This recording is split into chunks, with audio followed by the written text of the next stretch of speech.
I wanted someone to go and do something about it, so I told everybody. Nobody's listening. When a woman commits an unthinkable act with police officers just outside her door, investigators begin to unravel the disturbing chain of events that led them there. But as they dig deeper, they uncover a sinister plot that shakes them to their core. You see what that note says? It says, I'm going to kill your mom with your fingerprints on the gun. Yeah, happy Mother's Day. Alright gang, so if y'all want merch, this is my merch, Maison Rex. We got t-shirts, all different types of colors, you know. Polo shirts, sweatshirts, like hoodies and stuff.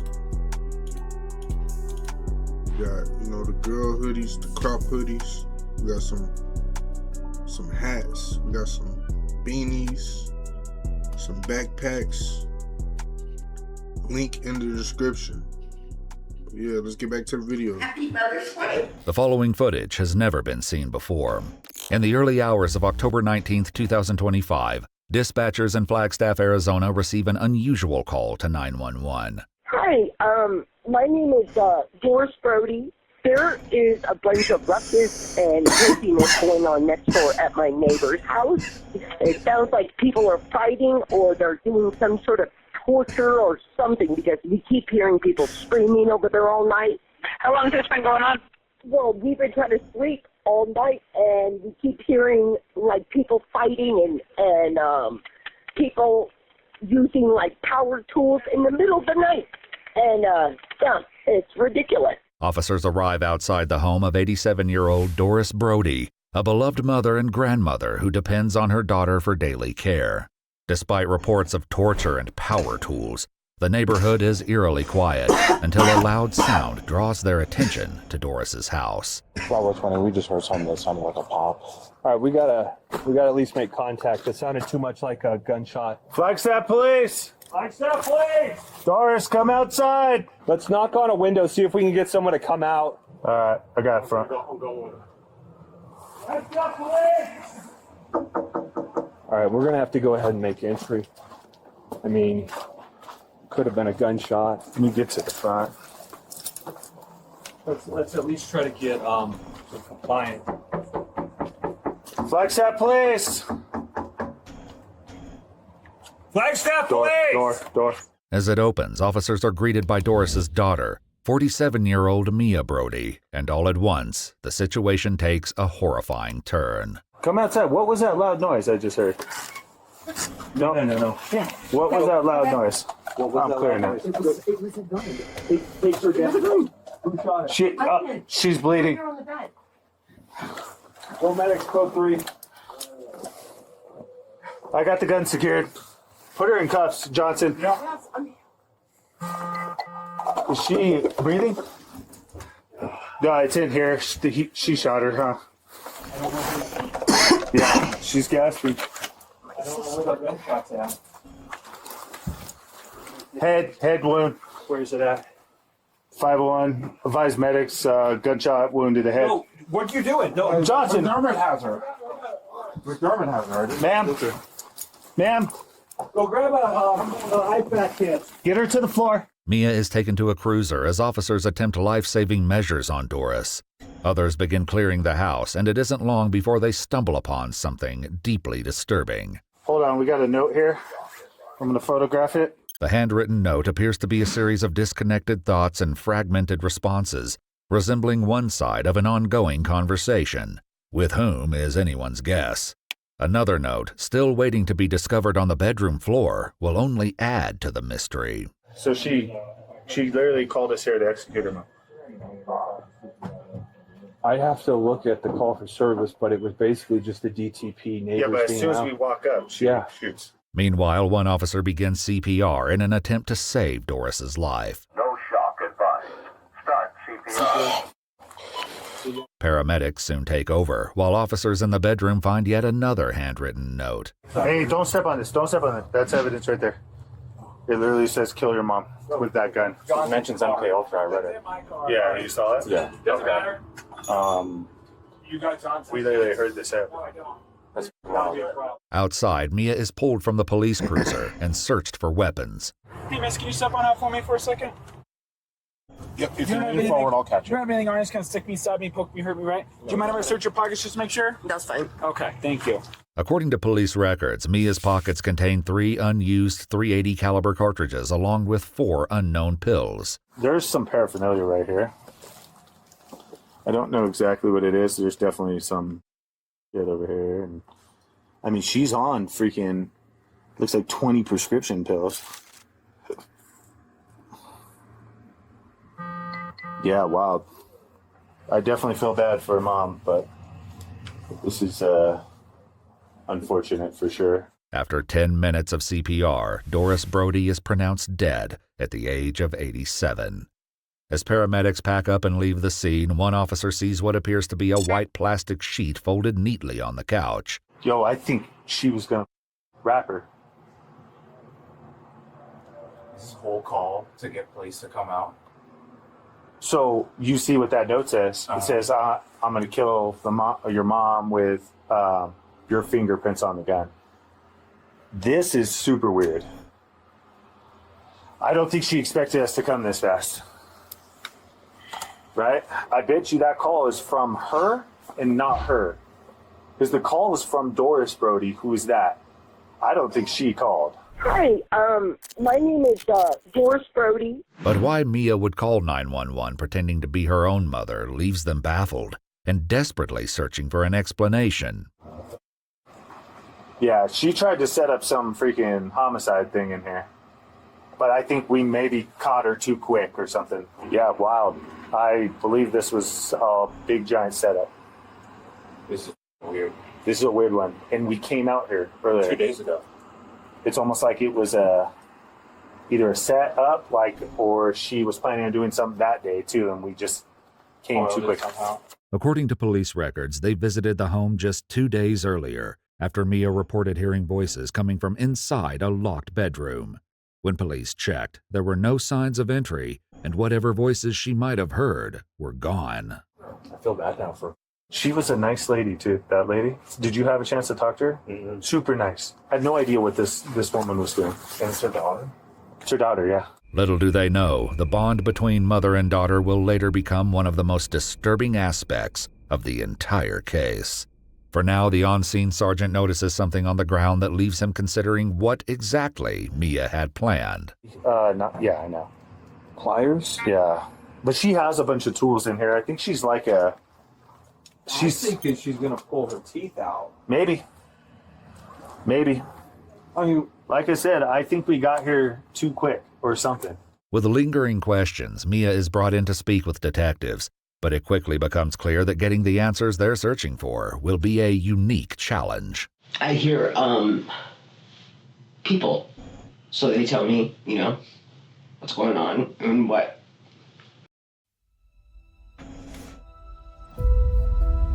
EVE Online is a... You hear people. All right. Yeah. Voices. It's probably since I started my,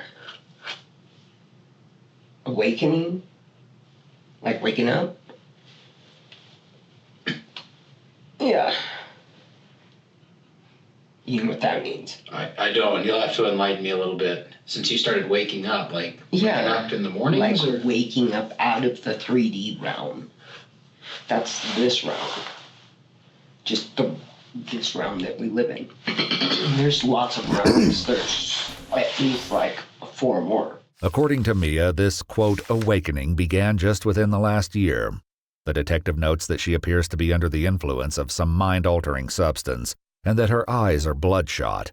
As Mia continues talking about her spiritual journey, she claims she's usually spending time in the 5th dimension, jumping timelines. And what do you mean, jumping timelines? Like, say somebody in the 3D is it? Man, I thought I was tripping, bro. I was like, what the fuck is she talking about? Attacking you and sending black magic or whatever to you. You can jump timelines, go from the 3D, and you can go to the 5D, Say somebody's doing a ritual or something on you. Depending on your skills, you can definitely jump timelines while they're doing that. And and oftentimes not get sacrificed. It's all about getting, I couldn't even just drink my water. What any of this has to do with her mother or her actions tonight remains in question. The detective steps out. What did she say? I gotta go back, bro. I gotta go all the way back to where this shit started. I might be, you know, a little too, but we better go back and see. With detectives, but it quickly becomes clear that getting the answers they're searching for will be a unique challenge. I hear people, so they tell me, you know, what's going on and what. You hear people. All right. Yeah, voices. It's probably since I started my awakening, like waking up. Yeah. Crazy. This bitch is crazy. I don't. You'll have to enlighten me a little bit. Since you started waking up, like waking up in the mornings, like waking up out of the 3D realm. That's this realm. Just this realm that we live in. There's lots of realms. There's at least like 4 more. According to Mia, this, quote, awakening began just within the last year. The detective notes that she appears to be under the influence of some mind-altering substance, and that her eyes are bloodshot. As Mia continues talking about her spiritual journey, she claims she's usually spending time in the 5th dimension, jumping timelines. And what do you mean, like jumping timelines? Like, say somebody in the 3D is attacking you and sending black magic or whatever to you. You can jump timelines, go from the 3D, and you can go to like the 5D, you know? Say somebody's doing like a ritual or something on you. Depending on your skills, you can definitely jump timelines while they're doing that. And oftentimes not get sacrificed. It's all about getting souls, people's souls. What any of this has to do with her mother or her actions tonight remains in question. The detective steps out to retrieve a Miranda rights form, but when he returns, Mia stops him in his tracks. I was told that I need to, just wait till I have my attorney, I guess. That's what I was just told. Who told you that? My advisor. She doesn't elaborate, but since no one spoke to her while the detective was out of the room, the claim is inexplicable. Questioning ends for now, but she'll later revisit the handwritten notes and make chilling allegations about her family. In the meantime, as investigators work to understand her state of mind, they contact her older sister Laureen, who is currently incarcerated in connection with an unrelated 2023 homicide. The detective questions her about Mia on a recorded line. Does she have any mental illness or disability that you know of? No, that's all I know is she's a drug addict. My daughter moved out of the residence because I told her to. You know, I told her to go to the shelter and get out because she was afraid of Mia. No. She lived in fear every day of her life. She was living with Mia. What did she tell you? She would hear Mia at night, you know, threaten to kill her cats, and that, you know, her mom was better off dead. Now look at her.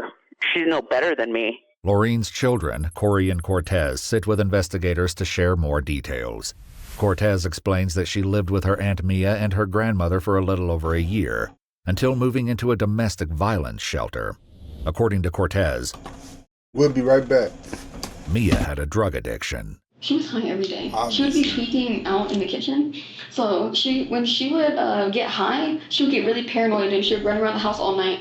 She would be doing that, like wide awake, and she'd be walking around the house, looking like out the windows, like freaking out, being like, someone's outside. She would come and wake up my grandma and like tell my grandma like, someone's outside, someone's doing this. And my grandma would like get upset with her.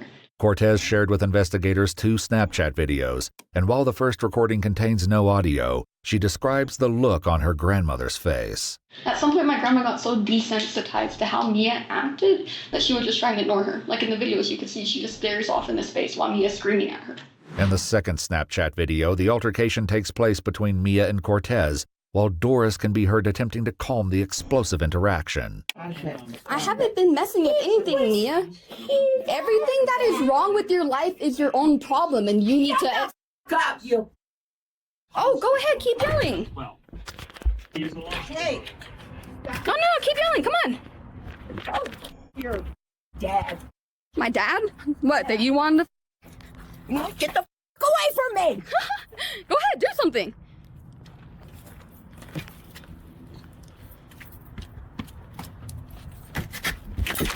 Lock you out.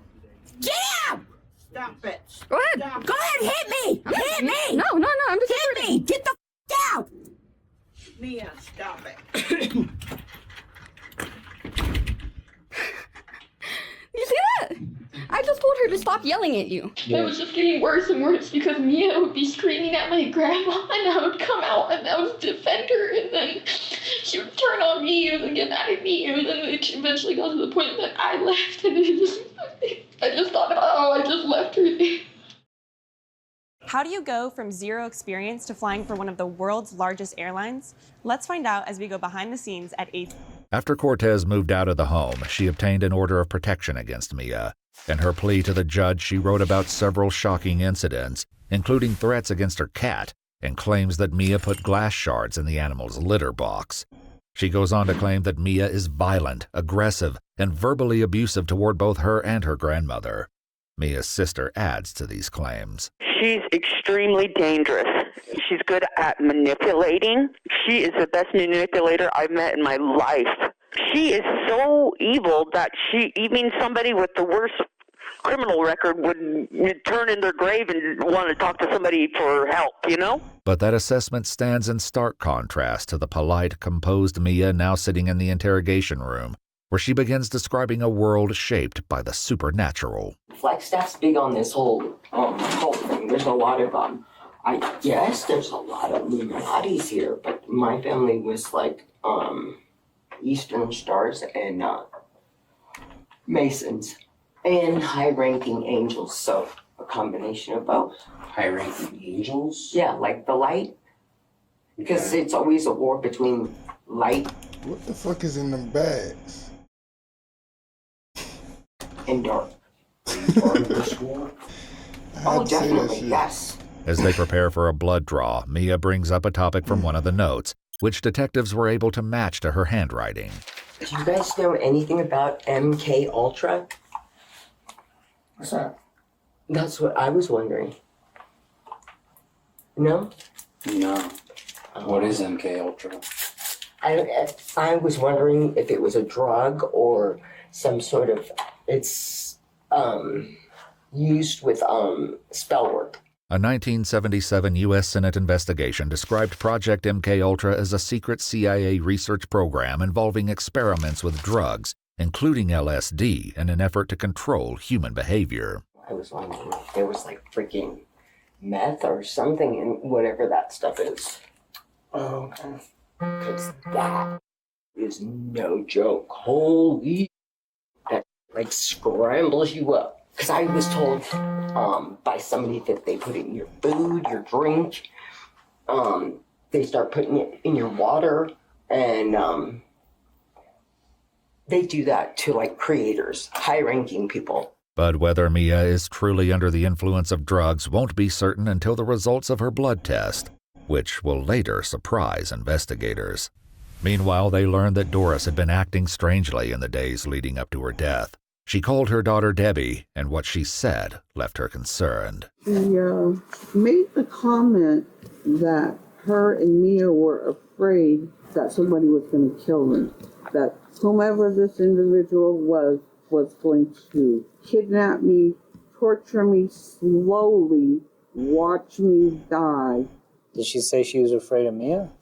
No, No. Never had she ever expressed being afraid. But the mention of torture brings investigators back to Mia's initial call to 911 about her neighbors. It sounds like people are fighting or they're doing some sort of torture or something because we keep hearing people screaming over there all night.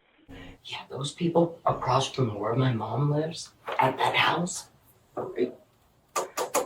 where the incident took place, across the street, those people, they were sacrificing people. Therefore, they get into like tying up people and using power tools on them and doing before they sacrifice them. And their sacrifices are offerings to the devil for money, power, whatever. Copy.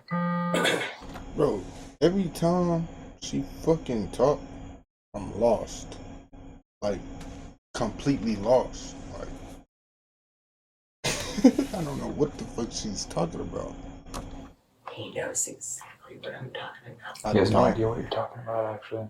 I fucking don't. It's possible that Mia's allegations against her neighbors were shared with I Doris, don't. I leading swear her to to God, fear I them don't. herself. We don't. On October 17th, after police visited Doris's home and found We nothing don't. amiss, she contacted a close friend by phone. And told me that somebody was gonna kill her. It didn't make any sense to me all the way around, and that's why I just blew it off and thought it couldn't be. And then that Sunday she was killed, and that was, just went through the horror of the whole process. She assumed Doris was afraid of her other daughter, the one who is currently behind bars. She never imagined the danger was much closer to home. As investigators turn to motive, Mia's sister offers an explanation. She was punishing us all. She's going to take her away from all of us, you know? And then she punished, to kill her in her sleep. You know, that's like so, I don't even know. I don't even know how to describe it. I'm sorry, this wasn't supposed to happen. No, it wasn't. But you know what? This could have been prevented because when Mia killed her boyfriend, they could have got her then and my mom would not be dead now. Laureen is referring to Mia's ex-boyfriend, Jesse Kelly, who died by drowning in October of 2024. According to Cortez, Jesse and Mia had gone fishing and were alone when the incident took place. Cortez added that Jesse messaged her before he died, saying he wanted to talk about Mia. She never got the chance to speak with him again.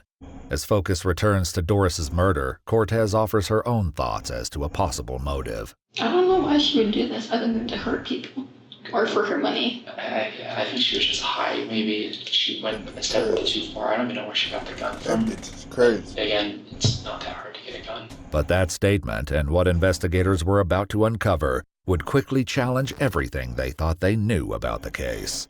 Investigators learned that 2 days before the murder, Mia went shopping at Ruff Sporting Goods. She came in looking to purchase a handgun for protection. But her background check required additional review, preventing her from receiving the gun for at least 6 days.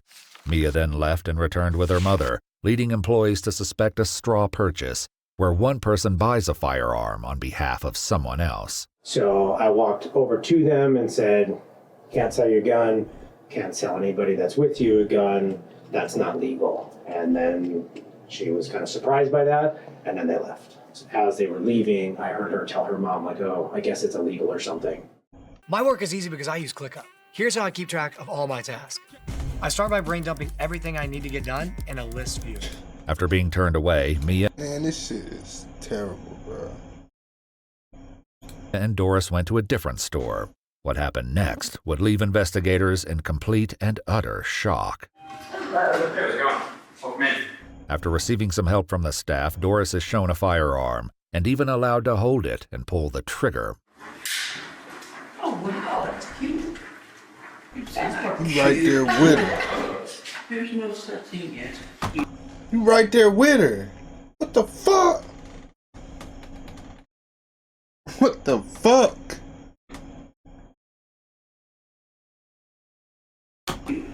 We probably could, something like that. I don't need one like this. You need it for your house. The 380 is it come and go already? So then it's something covered in this. This is a security 380.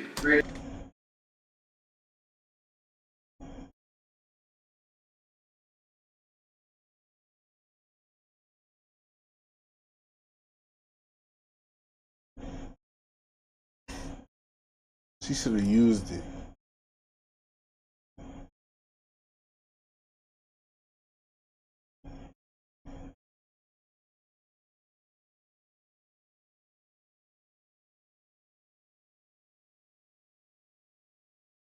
Against you.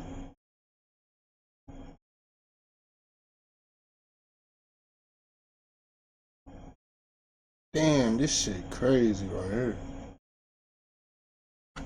Here, so this one's 380 as well. It's a little bit easier to manage. Oh, see? Try that one. That one, yeah. Take you practice shooting. I'll buy you a Mother's Day gift. These guys are all getting it together. Considering what happened to Doris just 2 days later, Mia's words are haunting. According to the staff, Mia showed no signs of intoxication or any other altered state of mind as she encouraged her mother to find the perfect firearm for self-protection. She eventually settled on one Doris seemed to like, a Ruger Security 380. So you could probably go the that one for her. Yeah.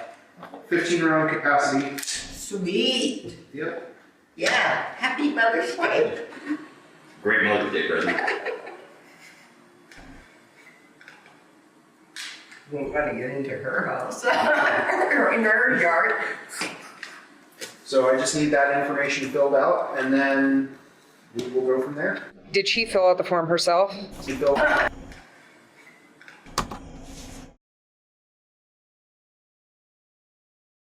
Look at grandma's face.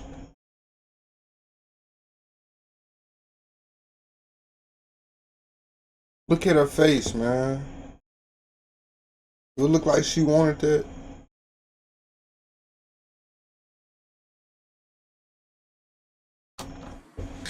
We're gonna get into her house. Or in her yard. So I just need that information filled out, and then we'll go from there. Did she fill out the form herself? I think the daughter filled it out because the mom was having trouble with the iPad. But I told her, you know, hey, she has to actually answer these questions and, you know, stuff like that. And then when it comes time, she has to be the one to sign the paperwork. Though Mia paid for the firearm herself, describing it as a Mother's Day gift, Doris's signature finalized the purchase of the very gun used to kill her just 2 days later. During the transaction, Mia appeared coherent and grounded in reality, but as she's fingerprinted in the interrogation, Mia appeared... Look at her face, man. Look at her face, man. She just knew something was gonna go wrong. Look at her fucking face, bruh. Having trouble with the iPad. Where'd it go, bruh? Mia Where paid did for she the go, purchase of the very appeared coherent and grounded. Look at her face, bruh. What the fuck, bruh? Look at her face, man. Like, what the hell?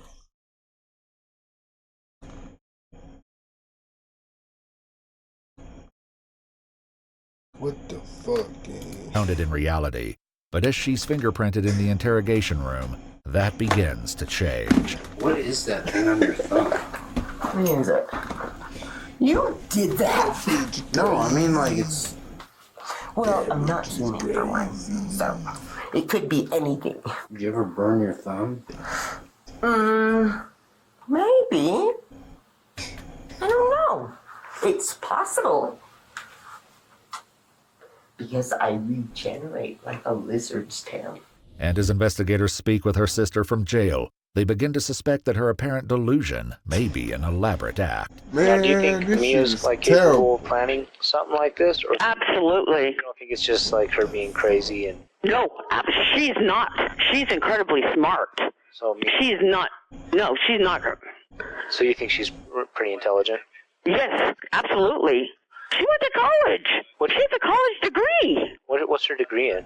Sociology. Okay, so you don't think this was just her being crazy and deciding? No, absolutely not. With her sister insisting Mia was intelligent and of sound mind, investigators again consider whether drugs may have fueled her actions. But in a shocking twist, the test reveals no substances in her system beyond prescribed medications. As the call continues, Laureen considers the upcoming family reunion. She's going to end up here. That's what scares me. You know what I mean? Oh. Yep. Would that be a problem? I'm going to be on a different yard by the time she gets here. But it doesn't sit well with other inmates, you know, that people that go and kill their moms. No, I assume. Yeah, I don't see. They're like baby killers, you know? But with Mia still refusing to discuss her mother's murder, critical questions remain. What, if anything, did she intend to do with the plastic sheet and pliers found at the scene? Why did she impersonate Doris during the 911 call? And when she bought the gun, did she already know she would use it against her own mother? As those questions go unanswered, Cortez is left grieving an outcome she believes could have been prevented.